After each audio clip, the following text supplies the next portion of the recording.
Vande Vidyavardhini college of engineering and technology Vasai आयोजित communication computing emerging technology या विषयावरील आंतरराष्ट्रीय परिषद या ठिकाणी संपन्न होत असताना उपस्थित माननीय श्री विकासजी वर्तक या संस्थेचे प्रमुख, आज ऑस्ट्रेलियामधून आलेले doctor Carlos Machado, professor Free University Brussels Belgium, Shri N R. Praveen, chief conservator of forest Thane division, Pandurang Naik म्हणजे आमचे बदल Naik, vice president, Hasmukhbhai Shah treasurer, doctor Rakesh Himte principal Vidyavardhini, doctor Saxena Parvat technical programme chair, उपस्थित सर्व संस्थेचे पदाधिकारी, प्राध्यापक आणि उपस्थित विद्यार्थी बंधू भगिनींनो, खरं म्हणजे जग गतीनं नवीन विषयाच्या अनुषंगानं, नवीन तंत्रज्ञानाच्या अनुषंगानं जवळ चाललेलं आहे आणि जगातलं कुठलंही ज्ञान कोणालाही उपलब्ध व्हावं अशा प्रकारची परिस्थिती निर्माण झालेली आहे. आता या संस्थेच्या विषयी बोलताना हे निश्चितपणे नमूद करावं लागेल की त्यावेळेला इतकी अशा प्रकारची काही वस्ती नव्हती आणि अशा प्रकारचं एकूण साधनं पण नव्हती. त्यावेळेला भाऊसाहेब वर्तकांनी या संस्थेला जन्म दिला. त्यांच्याबरोबर अनेक सहकारी होते, विविध जातीचे धर्माचे लोक पण होते. पुढच्या कालखंडामध्ये ताराबाई वर्तकांनी सुद्धा या संस्थेला एक आकार देण्याचा प्रयत्न केला आणि आज श्री विकासजी वर्तक यांच्या नेतृत्वाखाली ही संस्था अतिशय प्रगतिशील काम करत आहे. आज जो कम्युनिकेशन कॉम्प्युटिंग आणि इमर्जिंग टेक्नॉलॉजी या विषयावर विविध देशातल्या विद्यार्थ्यांनी, प्रामुख्याने महाराष्ट्रातल्या 50% विद्यार्थ्यांनी, देशातल्या अनेक विद्यार्थ्यांनी, देशाबाहेरच्या विद्यार्थ्यांनी आपले पेपर्स पाठवलेले आहेत. म्हणजे जगातल्या विविध देशातल्या लोकांनी सुद्धा वसईच्या ह्या विद्यावर्धिनी कॉलेजच्या या उपक्रमाला निश्चितपणे साथ दिलेली आहे आणि त्याच्यात सहभाग नोंदवलेला आहे. मी एकच सांगेन की शेवटी जीवनाचा अर्थ समजून घेतला पाहिजे. मी आज जो आलो ना ते टेक्निकल नॉलेज मला काय नाही आहे, हे सगळे टेक्निकल लोक सांगायला सांगतील, पण जीवनाचा अर्थ मी सांगू शकतो. I am successful in my life. Are you agree with मी?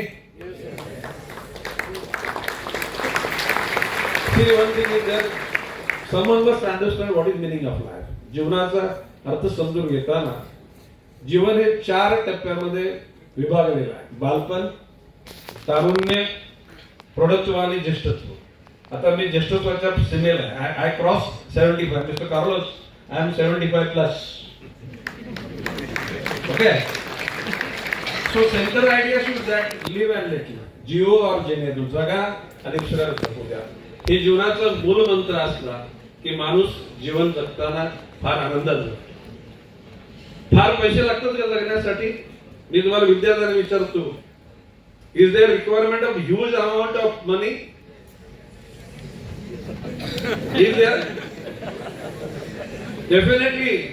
कोणाला श्रीमंत होण्याची धारणा असेल त्याने श्रीमंत व्हायला पाहिजे, परंतु आपल्या घामातून, कष्टातून, आपल्या हिमतीतून व्हायला पाहिजे. दुसऱ्याला किटिंग मिटिंग करून समाजातलं असलेलं साधन दुबली करून एखादा माणूस मोठा होणार असेल, तो तात्पुरता मोठा, तो लॉंग त्याचा पिरियड राहत नाही. आता पाप पुण्य ह्या गोष्टीत तुमचा विश्वास आहे का? आहे. जे आपण आपल्या मराठी भाषेत म्हणजे आपण देव मानणारे आणि देव न मानणारे. आता आपण 99% लोक देव मानणार आहेत. म्हणजे देवाची भीती तरी असतात, कायद्याची भीती लोकांना नाही राहिली. त्या कायद्यामध्ये पलवाटा काढता येतात. वर्तक साहेब काय बोलतात, दुनियाभरचे वकील पैसे देऊन एक वकील एक केस अर्ध्या तासाची लढण्या करतात, 10 15 लाख रुपये घेतात. गोरगरिबांना मिळेल काय? नाही. गरिबांचा राहिलाय का?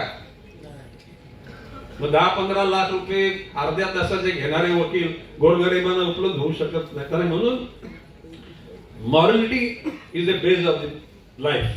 नैतिकता जर माणसाच्या मध्ये नसेल तर माणूस कितीही मोठा झाला त्याचा टावर कोलॅप्स व्हायला वेळ लागणार नाही. आणि मी आत्मविश्वासाने सांगतो, मी माझ्या आयुष्यामध्ये मी मेंटली फिट राहिलो, फिजिकली फिट राहिलो, सोशली, पॉलिटिकली आणि गरजे एवढा इकॉनॉमिकली. काय बोललो मी? It is my required, I am having that money. बाब असे की जी माणसं स्वतःच्या भावाची सुद्धा पर्वा न करता भावाला लुटतात. ऐकतात का तुम्ही? काकाने फसवलं, मामाने फसवलं का नाही ऐकत तुम्ही? पार्टनरला फसवलं, अग्रीमेंट केलं, बीच ऑफ ट्रस्ट सगळं आटोपला आणि बंगले बांधले, घोडे घेतले, गाड्या घोड्या इम्पोर्टेड सगळे घेतल्या. ज्या लोकांच्या आयुष्यामध्ये त्यांनी खेळ केला त्या लोकांची परवड झाली, स्ट्रेस मध्ये येऊन त्या लोकांनी आत्महत्या केली किंवा तो एकूण हार्ट अटॅकने निघून गेला. आणि ज्याला याला पश्चाताप होतो की बा मी चूक केली, तोपर्यंत बिचारा तो निघून गेलेला असतो. आणि नंतर मग पश्चाताप करण्याशिवाय गत्यंतर नसते. मोक्ष मुक्ती हे शब्द ऐकत का तुम्ही? मोक्ष काय बोलतो? म्हणजे स्वर्गामध्ये जायला मिळणं आणि हेल अँड हेवन. आता प्रत्येकाला हेवनमध्ये म्हणजे हेवनमध्ये जायची इच्छा असते. हेलमध्ये कोण जायची इच्छा प्रकट करत नाही. परंतु परिस्थिती तुम्ही जर निर्माण केलेली असेल, तुम्ही जर स्वार्थाने वागला असाल, अविचाराने वागला असाल, तर तुम्ही किती प्रयत्न करा, देवाला नंतर तुम्ही हार तुरे द्या, नवस बोला, देव ते ऐकत नाही. तुमच्या आयुष्यामध्ये शेवटी तुमच्या कर्माची फलं तुम्हाला भोगावी लागतात. Are you agree with me? आणि जी माणसं दुसऱ्याला लिव्ह अँड लेट लिव्ह, दुसऱ्याचं जीवन जगण्याकरता मदत करतात किंवा ऍटलिस्ट मदत नाही केली तर हरकत नाही, त्याला अडथळे निर्माण करत नाहीत, अशा लोकांचं जीवन सुखर होतं. कधी कधी हरामाचा पैसा कमवलेल्या लोकांना एसी मध्ये घाम फुटतो. तरी कुठे? एसी मध्ये. तसं भासतात बघा. आणि जी लोक आत्मविश्वासाने चाललेली असतात, दुसऱ्याला समजून उमजून चाललेली असतात, ही धर्म, जात, पंथ, वर्ण, वर्ग ही देवाने बनवलेत का? Tell me. ही सगळी माणसाने धर्म, जात, पंथ, भाषा हे माणसाने स्वतःकरता बनवलेलं आहे.